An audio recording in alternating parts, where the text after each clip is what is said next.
नमस्कार दर्शक बंधु जय जगन्नाथ। आज हेउची जुलाई मास 12 तारिख रविवार। आसंतु आज नजर पकाइबा देश तथा विदेशर किछि गुरुत्वपूर्ण खबर उपरे। पुणी आसुची लघुचाप 21 तारिख पर्यंत लागि रहिबो वर्षा। 20 जिल्ला को येलो वार्निंग। लगाण वर्षा भितरे लघुचाप भय। 15 तारिख सुधा उत्तर बंगोपसागर रे पुणी सृष्टि होई पारे लघुचाप। पाणीपाग वैज्ञानिक आकलन मुताबक आसंता 10 दिन अर्थात 21 तारिख पर्यंत वर्षा लागि रहिबो। आसंता काली 8:30 पर्यंत 18 जिल्ला को वर्षा और बिजुली नहीं येलो वार्निंग जारी होइछि। लघुचाप प्रभाव रे 13 तारिख रो वर्षार परिमाण बढ़िबो। प्रबल अति प्रबल वर्षा और बिजुली नहीं सोमवार 20 जिल्ला एवं मंगलवार 19 जिल्ला को येलो वार्निंग जारी होइछि। तेबे 17 ରୁ 21 तारिख पर्यंत प्रबल वर्षार आकलन करा जाइछि। वर्षा लागि रहिथारु तळी पकाइबाक आहरी 10 दिन विलंब होई पारे। पाणीपाग विशेषज्ञ कहवा अनुसार एल निनो प्रभाव जो सेप्टेम्बर अक्टोबर रे कम वर्षा हेबो। तार प्रभाव रे धान अमल मध्य कमिबो। तेणु चाषी माननकु मध्यम किसम अर्थात 100 दिनिया धान चाष करबा को परामर्श दैछन्ति। रथयात्रा रे जगिबो एआई ड्रोन। रथयात्रा पई मृत्यन हेबे 13,000 पुलिस। आसंता गुरुवार श्रीक्षेत्र में अनुष्ठित होब महाप्रभुंकर पवित्र रथयात्रा। महाप्रभुंकर रथयात्रा को श्रृंखलित और सुरक्षित करने पुलिस प्रशासन पक्षर व्यापक प्रस्तुति करा जाउछि।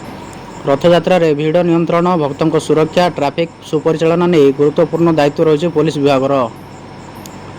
पुलिस महानिर्देशक वाईबी खुरानिया पुरी गस्तरे आसी रथयात्रा रे नियोजित होगा समस्त पुलिस अधिकारी एने आलोचना करिसंती।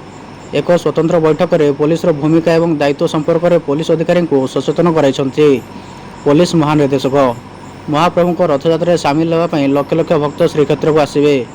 एणु श्रृंखलित रथयात्रा सहित भक्तों को सेवा और बंधुत्वपूर्ण मनोभाव नहीं कार्य करने पुलिस मान परामर्श देइछन्ति। पुलिस डीजी जगन्नाथों सेवारे निजक संपूर्ण नियोजित कर संपूर्ण मानवीय व्यवहार प्रदर्शन करने को डीजीपी पुलिस अधिकारी को सचेतन कराइछन्ति।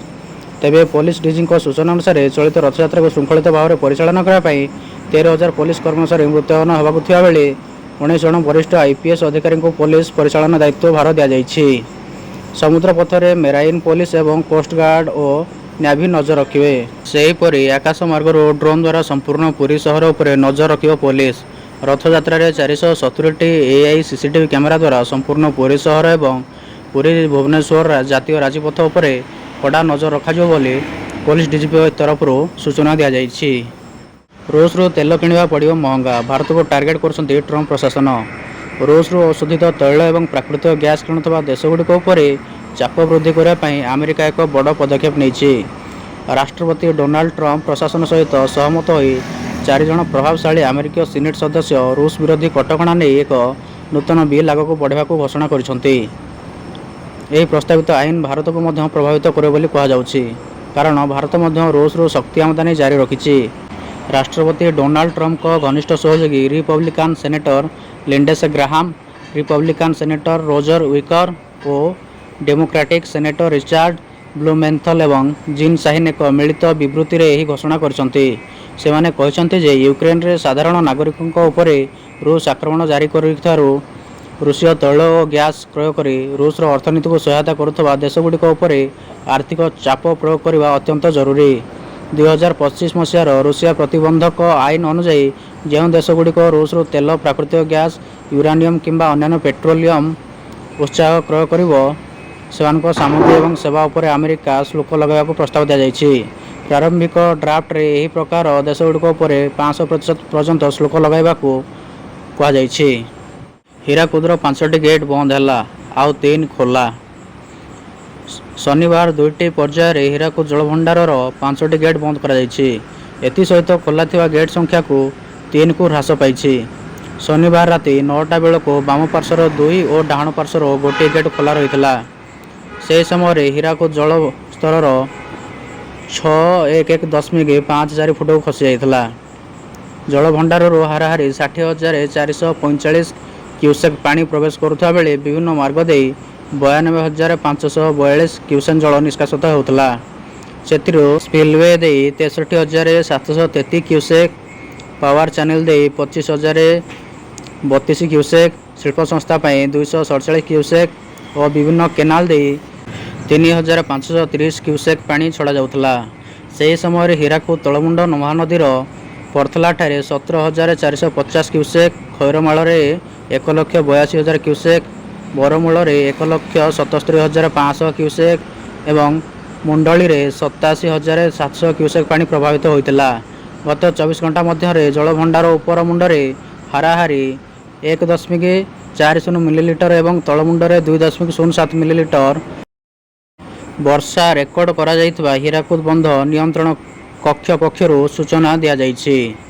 ନିର୍ମାଣାଧୀନ ପାଇଖାନା ଟାଙ୍କିରେ ଶ୍ୱାସରୁଦ୍ଧ ହୋଇ 2 ମୃତ। ଶନିବାର ଅପରାହ୍ନ ପ୍ରାୟ 3ଟାରେ ବଡ଼ଗଡ଼ ଥାନା ଅନ୍ତର୍ଗତ ବିଜେପି ନଗରରେ ଏକ ନିର୍ମାଣାଧୀନ ପାଇଖାନା ଟାଙ୍କିରେ ଶ୍ୱାସରୁଦ୍ଧ ହୋଇ 2 ଜଣ ଶ୍ରମିକଙ୍କ ମୃତ୍ୟୁ ଘଟିଛି। ମୃତକ ଦ୍ୱୟ ହେଲେ ମୟୂରଭଞ୍ଜ ଖୁଣ୍ଟା ଥାନା ଅଞ୍ଚଳର ଧୋମାଡୁଡୁ ଓ ପଶ୍ଚିମବଙ୍ଗ ପୂର୍ବ ମେଦିନୀପୁରର ପ୍ରବୀର ଦାସ। ଏନେଇ ବଡ଼ଗଡ଼ ଥାନା ପୁଲିସ 2ଟି ଅପମୃତ୍ୟୁ ମାମଲା ରୁଜୁ କରି ଘଟଣାର ତଦନ୍ତ ଆରମ୍ଭ କରିଛି। ପ୍ରାଥମିକ ତଦନ୍ତ ପରେ ବଡ଼ଗଡ଼ ଥାନା ପୁଲିସ କହିଛି ଯେ ପାଇଖାନା ଟାଙ୍କିରୁ ପଟା ଖୋଲାଯାଉଥିବା ବେଳେ ଶ୍ରମିକ ଦେହ ପୋଡ଼ିଯାଇଥିଲେ। ପରେ ଶ୍ୱାସରୁଦ୍ଧ ହେବାରୁ ସେମାନଙ୍କର ମୃତ୍ୟୁ ଘଟିଛି। ଏହି ଅଘଟଣ ପଛରେ ଅବହେଳା ରହିଛି କି ଅନ୍ୟ କୌଣସି କାରଣ ରହିଛି ସେ ନେଇ ତଦନ୍ତ କରାଯାଉଥିବା ଥାନା ଅଧିକାରୀ ତୃପ୍ତି ରଞ୍ଜନ ନାୟକ ସୂଚନା ଦେଇଛନ୍ତି। ଟକ୍ସିକ୍ର ତବାହି ଗୀତକୁ ନେଇ ବିବାଦ, ରୋମାଣ୍ଟିକ୍ ଦୃଶ୍ୟକୁ ନେଇ ସୋସିଆଲ ମିଡିଆରେ ଟ୍ରୋଲ୍। ସାଉଥ୍ ସୁପରଷ୍ଟାର ୟଶ୍ ଏବଂ ବଲିଉଡ୍ ଅଭିନେତ୍ରୀ କିଆରା ଆଡଭାନୀଙ୍କ ଆଗାମୀ film Toxic a fairytale for grown ଅପ୍ସର ପ୍ରଥମ ଗୀତ ତବାହି ରିଲିଜ୍ ହେବା ପରେ ସୋସିଆଲ ମିଡିଆରେ ଜୋରଦାର ଚର୍ଚ୍ଚା ଆରମ୍ଭ ହୋଇଛି। ଗୀତରେ ୟଶ୍ ଓ କିଆରାଙ୍କ ରୋମାଣ୍ଟିକ୍ ଏବଂ ଅନ୍ତରଙ୍ଗ ଦୃଶ୍ୟକୁ ନେଇ ଦର୍ଶକଙ୍କ ମତ 2 ଭାଗରେ ବିଭକ୍ତ ହୋଇଛି। ପ୍ରାୟ 4 ମିନିଟର ଏହି ଗୀତରେ ୟଶ୍ ଓ କିଆରାଙ୍କ ଅନ୍-ସ୍କ୍ରିନ୍ କେମିଷ୍ଟ୍ରି, ଷ୍ଟାଇଲିଶ୍ ଭିଜୁଆଲ୍ ଏବଂ ରୋମାଣ୍ଟିକ୍ ଦୃଶ୍ୟକୁ ପ୍ରାଧାନ୍ୟ ଦିଆଯାଇଛି। ବର୍ଷା, ସମୁଦ୍ରକୂଳ ଓ ଅନ୍ୟାନ୍ୟ ଲୋକେସନରେ ସୁଟ୍ ହୋଇଥିବା ଏହି ଗୀତ କିଛି ଦର୍ଶକ ବେଶ୍ ପସନ୍ଦ କରିଥିବା ବେଳେ ଅନ୍ୟ କିଛି ଦର୍ଶକ ଅତ୍ୟଧିକ ବୋଲ୍ଡ ବୋଲି ସମାଲୋଚନା କରିଛନ୍ତି।